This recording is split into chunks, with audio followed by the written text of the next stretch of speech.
Poor Filipino Carpenter's son makes Simon Cowell cry.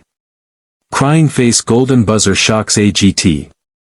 The theater lights dimmed, and the audience buzzed with restless anticipation. On stage, a young Filipino boy no older than 14 nervously clutched a weathered guitar, its body scratched and faded from years of use. His clothes were simple, his shoes slightly worn, but his eyes carried a depth far beyond his years. "What's your name?" Simon Cowell asked from the judge's table, his tone neutral, perhaps even skeptical. The boy cleared his throat, voice soft yet steady.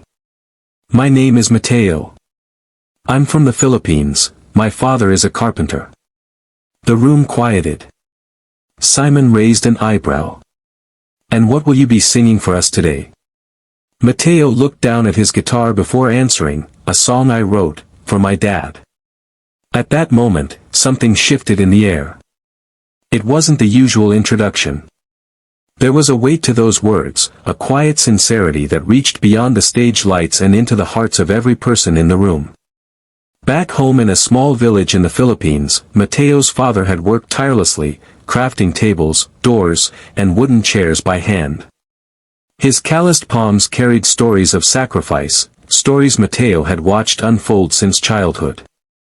They lived in a one-room house with a leaky tin roof, yet every night, before sleep, Mateo's father would whisper, "Son, we may not have much, but music will always make our hearts rich."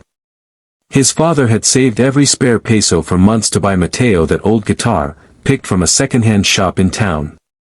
As Mateo adjusted the microphone, his fingers trembled slightly, but when he strummed the first chord, silence fell over the theater. The melody was raw, hauntingly beautiful.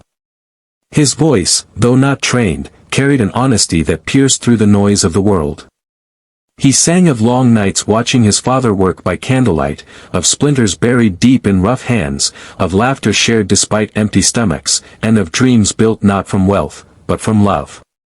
Halfway through the song, the audience was no longer watching a competition, they were witnessing a story unfold, a son's tribute to the man who had given him everything, despite having almost nothing.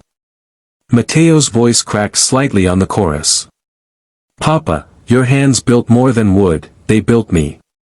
At those words, Simon Cowell leaned back in his chair, eyes glistening. Known worldwide for his tough critiques and cold exterior, he suddenly looked human, vulnerable. He whispered something under his breath, barely audible to those sitting nearby, "That's beautiful." But Mateo wasn't finished. With each verse, the boy's emotions poured out, years of gratitude, love, and longing transformed into sound. By the final note, the entire auditorium was on its feet. Gasps turned into thunderous applause.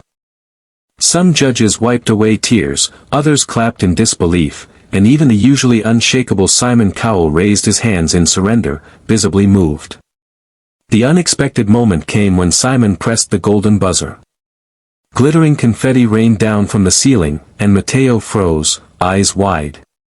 His hands trembled as he clutched his guitar tightly, unsure if it was real. Simon stood up, walked toward the stage, and did something almost unthinkable, he hugged the boy. "Mateo," Simon said, voice cracking, "you reminded me tonight of why we do this. Your father must be so proud of you. You didn't just sing, you told us all what love really means." Mateo couldn't hold back the tears. He thought of his father, thousands of miles away, probably sitting in front of a tiny TV borrowed from a neighbor, watching his son live the dream neither of them ever believed possible. At that moment, Mateo wasn't just a poor carpenter's son anymore, he was hope personified, proof that love and sacrifice could echo across oceans and touch the hardest of hearts. Later, backstage, reporters asked Simon why he had cried. He paused for a long moment before replying, because sometimes the greatest voices don't just sing notes, they tell the truth. That boy sang about something deeper than fame or success. He sang about humanity, about sacrifice, about love that asks for nothing in return. The world quickly embraced Mateo's story. Clips of his audition went viral, inspiring millions who had once felt invisible. Parents wept, children cheered, and strangers across continents shared his song, reminding each other that greatness isn't born in wealth or privilege, it's born in the quiet, selfless acts of love. And back in his small Philippine village, Mateo's father listened to the cheers echoing through the screen, tears rolling down his tired face. He whispered through cracked lips, "That's my son. My hands built him, but his song built the world." The story of Mateo wasn't about winning a show, it was about the reminder that kindness, sacrifice, and love are the true golden buzzers in life. The ones that, when pressed, don't just change one person's destiny, they change the hearts of everyone who listens. Sparkle's message: even in the simplest lives, love and sacrifice create the most powerful music. Sometimes, the poorest hearts carry the richest songs.